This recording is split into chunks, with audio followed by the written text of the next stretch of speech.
எல்லாருக்கும் வணக்கங்க. Cook to easy சேனலுக்கு உங்களை அன்புடன் வரவேற்கிறேன். இன்றைக்கி நம்ம பீட்ரூட்டை வச்சு பீட்ரூட் ஃப்ரை, அதே சமயத்தில் அந்த பீட்ரூட் வேக வச்ச தண்ணியில் ஒரு சூப் ரெசிபி எப்படி பண்ணுறதுன்னு பார்க்க போகிறோம். வாங்க எப்படி பண்ணலான்னு பார்க்கலாம். மீடியம் சைஸு பீட்ரூட் ஒன்றுங்க, அதை எடுத்துகிட்டு தோல் சீவி நல்லா இது மாதிரி ஸ்கொயராக கட் பண்ணி வச்சுருக்கேன். இப்போ இந்த பீட்ரூட்டை நம்ம வேக வச்சு எடுத்துக்க போகிறோம். அதுக்காகங்க அடுப்பில் ஒரு பாத்திரம் வச்சு அதில் 1.25 கப் அளவுக்கு தண்ணி சேர்த்துருக்கேன். இந்த தண்ணி நல்லா சூடானதுக்கப்புறமா நம்ம கட் பண்ணி வச்சுருக்க பீட்ரூட் இதில் போட்டு வேக வச்சு எடுத்துக்க போகிறோம். தண்ணி லைட்டாக சூடானதுக்கப்புறமாங்க இந்த பீட்ரூட்டுக்கு தேவையான அளவு உப்பு அதில் சேர்த்துக்குங்க. உப்பு சேர்த்து நல்லா உப்பு கரைஞ்சதுக்கப்புறமா நம்ம கட் பண்ணி வச்சுருக்க பீட்ரூட் அதில் போட்டு வேக வச்சுக்கணும். இந்த பீட்ரூட் வேகிறதுக்குள்ளே ஒரு சின்ன மசாலா ரெடி பண்ணிக்கலாங்க. அதுக்காக ஒரு கொத்து கருவேப்பிலை, காரத்துக்கு தகுந்த மாதிரி பச்சை மிளகாய், 1 டீஸ்பூன் அளவுக்கு ஜீரகம், 10 பல் பூண்டு, இது எல்லாத்தையும் மிக்சர் ஜாரில் ஓட்டி எடுத்துக்க போகிறோம். இது நம்ம பீட்ரூட் ஃப்ரைக்கு போடக்கூடிய மசாலாங்க. இப்போ இது ரெடியாக இருக்குது. இங்கே நமக்கு பீட்ரூட் நல்லா வெந்து வந்துருச்சு. கிட்டத்தட்ட 80லேருந்து 85% வரைக்கும் வெந்தால் போதும். நமக்கு சூப்பராக பீட்ரூட் வெந்து வந்துருச்சுங்க. இப்போ இந்த பீட்ரூட்டை மட்டுமே எடுத்து நம்ம ஃப்ரை பண்ணிக்க போகிறோம். அந்த தண்ணியில் சூப்பு செஞ்சுக்க போகிறோம். அடுப்பில் ஒரு கடாய் வச்சுங்க. 1.5 டீஸ்பூன் அளவுக்கு எண்ணெய் சேர்த்துக்குங்க. எண்ணெய் நல்லா சூடானதுக்கப்புறமாங்க இதில் 1 டீஸ்பூன் அளவுக்கு கடலைப்பருப்பு சேர்த்துக்கோங்க. 1/4 டீஸ்பூன் அளவுக்கு உளுந்து சேர்த்துக்கோங்க. கடலைப்பருப்பு நிறைய சேர்த்துக்கிட்டோன்னா நமக்கு பீட்ரூட்டோடு சாப்பிட்றதுக்கு நல்லா இருக்குங்க. உளுந்தையும் போட்டு இது கூடவே 1/2 டீஸ்பூன் அளவுக்கு கடுகு போட்டுக்கோங்க. இதெல்லாம் போட்டு நல்லா ஃப்ரை பண்ணிக்கோங்க. இதெல்லாம் ஃப்ரை ஆனதுக்கப்புறமாங்க நம்ம இதில் சின்ன வெங்காயம் போட்டு செய்ய போகிறோங்க. சின்ன வெங்காயத்துக்கு இயற்கையாகவே ஒரு காரத்தன்மை இருக்குது. பீட்ரூட் ஸ்வீட்டாக இருக்கும். நம்ம முதலையே அந்த பீட்ரூட்டுக்கு போடக்கூடிய மசாலாவில் பச்சை மிளகாய் வச்சு அரைச்சிருக்கோம். இங்கே சின்ன வெங்காயம் சேர்த்து நம்ம ஃப்ரை பண்ணிக்கிறோம். 20 சின்ன வெங்காயம் போல் எடுத்துங்க. சின்னதாக நறுக்கி வச்சுருக்கேன். இது கூடவே ஒரு கொத்து கருவேப்பிலை, இது எல்லாத்தையும் போட்டு நல்லா வெங்காயம் ஃப்ரை ஆகி வர்ற வரைக்கும் வதக்கி எடுத்துக்கோங்க.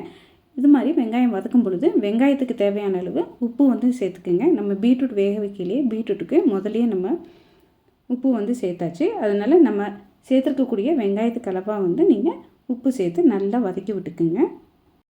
பாருங்கள், வெங்காயம் நமக்கு நல்லா இந்த மாதிரி வதங்கி வந்ததுக்கப்புறமாங்க நம்ம ரெடி பண்ணி வச்சுருக்கக்கூடிய இந்த பச்சை மிளகாய், பூண்டு, ஜீரகம் போட்டு அரைச்சி வச்சுருக்க இந்த மசாலா இருக்குது பாருங்கள், அதையும் போட்டு அதனுடைய பச்சை வாசனை போகிற மாதிரி நல்லா வதக்கி எடுத்துக்குங்க. இது மாதிரி நல்லா வதக்குனதுக்கப்புறமா நம்ம வேக வச்சு வச்சுருக்கக்கூடிய பீட்ரூட்டை இதில் சேர்த்துக்க போகிறோங்க. நல்லா வதக்குனதுக்கப்புறமா ஒரு 1/4 டீஸ்பூன் அளவுக்கு மஞ்சள்தூள் சேர்த்துக்குங்க. சேர்த்து மஞ்சள்தூளையும் ஒரு முறை இந்த எண்ணெயிலேயே ஃப்ரை பண்ணிவிட்டு இப்போ நம்ம பீட்ரூட்டை இதில் சேர்த்துக்க போகிறோங்க. வேக வச்சு பீட்ரூட் எல்லாத்தையும் சேர்த்துட்டுங்க நல்லா கிளறி விட்டுக்குங்க. பீட்ரூட் நம்ம செஞ்சுருக்கக்கூடிய இந்த மசாலாவில் நல்லா கோட் ஆகணும். அது மாதிரி நல்லா கலந்து விட்டுக்குங்க. கலந்து விட்டுட்டு அடுப்பை சிம்மில் வச்சுக்கோங்க. சிம்மில் வச்சுட்டுங்க ஒரு மூடி போட்டு மூடி வச்சுருங்க. இது உங்களுக்கு ஒரு 30 to 40 செகண்ட்ஸ் உள்ளே மூடி போட்டு நம்ம குக் பண்ணும் பொழுது அந்த மசாலா இருக்கக்கூடிய காரம், ஃப்ளேவர் எல்லாமே நமக்கு பீட்ரூட்டோடு கலந்து நமக்கு பீட்ரூட் ஃப்ரை அட்டகாசமாக இருக்குங்க. இந்த பீட்ரூட் ஃப்ரையில் நான் தேங்காய் சேர்க்கலைங்க. நீங்கள் தேங்காய் சேர்க்குறதா இருந்தால் கடைசியாக நீங்கள் தேங்காய் பூ கூட ஒரு 2 டேபிள் ஸ்பூன் அளவுக்கு சேர்த்து எடுத்துக்கலாம். அப்போ டேஸ்ட்டு இன்னுமே உங்களுக்கு அதிகமாக எடுத்துக்காட்டுங்க. அவ்வளோதாங்க, அருமையான சுவையில் நமக்கு பீட்ரூட் ஃப்ரை ரெடி ஆயிடுச்சு. நம்மளில் பல பேர்த்துக்கு பீட்ரூட்னாலே நம்ம பீட்ரூட்டா அப்படின்னு சொல்லுவோம். ஆனால் இது மாதிரி நீங்கள் ஒரு முறை செஞ்சு சாப்பிட்டு பாருங்கள். கண்டிப்பாக உங்களுக்கு பீட்ரூட் ரொம்ப பிடிச்சி போகுங்க. எப்போ செஞ்சாலும் பீட்ரூட் ஃப்ரை இதே மாதிரி தான் செஞ்சு சாப்பிடுவீங்க. அவ்வளோதான், இது மாதிரி ரெடியான இந்த பீட்ரூட் ஃப்ரையை நம்ம சர்விங் பிளேட்டுக்கு மாற்றிக்கலாங்க. அவ்வளோதாங்க, அருமையான சுவையில் அட்டகாசமான ஒரு பீட்ரூட் ஃப்ரை ரெடி பண்ணிட்டோம். ரொம்ப ரொம்ப சிம்பிளுங்க. இது மாதிரி நீங்கள் கண்டிப்பாக ட்ரை பண்ணி பாருங்கள். ஒரு முறை ட்ரை பண்ணி பார்த்துட்டிங்கன்னா எப்பயுமே நீங்கள் இதே மாதிரி தாங்க செய்வீங்க. இப்போ நம்ம பீட்ரூட் வேக வச்ச தண்ணியில் சூப் எப்படி ரெடி பண்ணுறதுன்னு பார்க்கலாம் வாங்க. நம்ம வேக வச்சு வச்சுருக்கக்கூடிய இந்த பீட்ரூட் தண்ணியில் இப்போ சூப் ரெடி பண்ண போகிறோங்க. இதில் 1 டேபிள் ஸ்பூன் அளவுக்கு பீட்ரூட் இருக்கிற மாதிரி பார்த்துக்குங்க. அப்போ நம்ம சூப் குடிக்கும்பொழுது இந்த பீட்ரூட் நமக்கு வாயில் கிடைக்குங்க. நான் 1 டேபிள் ஸ்பூன் அளவுக்கு கார்ன்ஃப்ளவர் மாவை 1/4 கப் அளவு தண்ணியில் கரைச்சி இப்போ இந்த பீட்ரூட்டை வேக வச்ச தண்ணியோடு சேர்த்து மிக்ஸ் பண்ணிவிட்டு அடுப்பை ஆன் பண்ணிக்கிங்க. நம்ம சேர்த்துருக்கக்கூடிய இந்த கார்ன்ஃப்ளவர் மாவு பச்சை வாசனை போகிற வரைக்கும் நீங்கள் குக் பண்ணி எடுத்திங்கன்னா இது மாதிரி நமக்கு நல்லா கண்ணாடி பதம் வந்துடுங்க. நமக்கு நம்ம சேர்த்துருக்கக்கூடிய கார்ன்ஃப்ளவர் மாவு நல்லா வெந்துருச்சுன்னு அர்த்தம். நல்லா உங்களுக்கு சூப்பு பதம் வந்துருச்சுங்க. இந்த மாதிரி சூப் பதம் வந்ததுக்கப்புறமா நம்ம என்ன பண்ண போகிறோம்னா இந்த சூப்புக்கு தேவையான அளவு உப்பு சேர்த்துக்க போகிறோங்க. அதே போல் இங்கே காரத்துக்கு நம்ம மிளகு மட்டுமே பயன்படுத்துகிறோம். நம்ம காரத்துக்கு தகுந்த மாதிரி மிளகு தூள் வந்து சேர்த்துக்குங்க.